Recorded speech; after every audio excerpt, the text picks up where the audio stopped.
अध्यक्ष महोदय, सन 2026 चे विधानसभा विधेयक क्रमांक 16 महाराष्ट्र स्वयं अर्थसहाय्यित शाळा विधेयक 2026 विचारात घेण्यात यावे असा मी आपल्या अनुमतीने प्रस्ताव मांडतो। अध्यक्ष महोदय,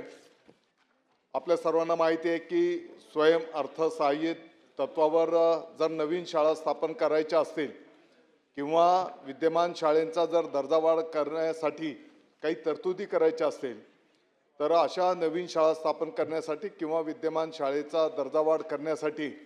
आवश्यक असणाऱ्या ज्या काही बाबी आहेत त्यामध्ये सुयोग्य तरतुदी करणे या संदर्भामध्ये जो काही अधिनियम होता तो 2012 मध्ये अधिनियमित करण्यात आलेला आहे आणि म्हणजे 2012 मध्ये हा अधिनियम जो अधिनियमित करण्यात आलेला आहे त्याच्यामुळे हा जो मूळ कायदा होता 2012 चा त्याच्यामध्ये आयुक्त हे पद त्या काळामध्ये नव्हतं आणि आयुक्त पदाची निर्मिती ही 2014 मध्ये त्या ठिकाणी झालेली आणि म्हणून या नवीन सुधारणामध्ये आयुक्त या संज्ञेची नवीन व्याख्या आपण त्या ठिकाणी समाविष्ट करतो आहोत। अध्यक्ष महोदय, दुसरा जो विषय आहे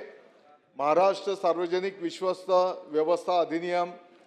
यांच्या तरतुदी अन्वये यापूर्वी धर्मदाय विश्वस्त संस्था म्हणजे राज्याच्या संस्था ज्या नोंदणी केलेल्या असतील त्यांनाच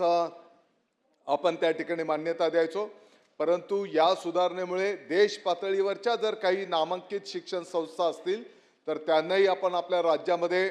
स्वयं अर्थसहाय्यित संस्था काढण्याच्यासाठी शाळा काढण्याच्यासाठी या ठिकाणी परवानगी देणार आहोत। तिसरा एक छोटा विषय अध्यक्ष महोदय, यापूर्वीच्या उच्च प्राथमिक किंवा माध्यमिक किंवा उच्च माध्यमिक शाळांमध्ये जे काही इयत्ता वर्ग वाढीच्यासाठी जे काही प्रस्ताव यायचे, उदाहरणार्थ 1 ते 10 ची परवानगी ठीक आहे, परंतु काही शाळांना फक्त 11वी 12वी अशा परवानग्या यापूर्वी घेतलेल्या आहेत आणि त्यांना जर 1 ते 10 खालच्या परवानगी घ्यायची असेल तर ती यापूर्वीच्या नियमांप्रमाणे देण्यात येत नव्हती आणि म्हणून आता खाली पण जर वर्ग घ्यायचे असेल तर त्या वर्गांना सुद्धा आता आपण त्या ठिकाणी परवानगी देऊ शकणार आहोत। दुसरा, जुन्या काळाच्या ज्या काही शाळा आहेत, जुन्या काळाच्या अतिशय कमी जागेमध्ये शाळांना परवानगी आहे आणि अशा शाळेमध्ये जर वाढीव वर्गांची जर मान्यता त्या ठिकाणी मागितली गेली तर त्या ठिकाणी दर्जावाढ करताना शाळेची जागेची अट नव्हती आणि म्हणून आता जर त्या ठिकाणी दर्जावाढ द्यायची असेल तर त्याला किती वर्ग खोल्या असल्या पाहिजे, तिथल्या क्रीडांगण किती मापाचं असलं पाहिजे, प्रत्येक विद्यार्थ्याच्यासाठी किती जागा असली पाहिजे, स्वच्छता, स्वयं अर्थसहाय्यित शाळेला सेल्फ फायनान्सच्या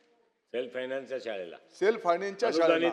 जुन्या काळची जर परवानगी असेल तर त्या एक मर्यादित जागेमध्ये ती परवानगी होती। आता तिथे दर्जावाढ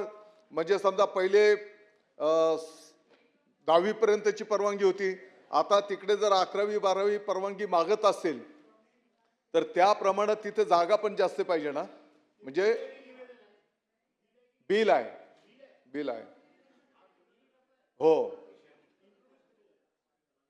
मागच्या आठवड्यामध्ये आणि म्हणून दर्जावाढ करताना जागेची अट त्या ठिकाणी आपण टाकायला घेतो आहोत। शाळा बंद काही ठिकाणी आपण पाहतो अध्यक्ष महोदय की शाळा अचानक बंद केली जाते। 16 क्रमांक,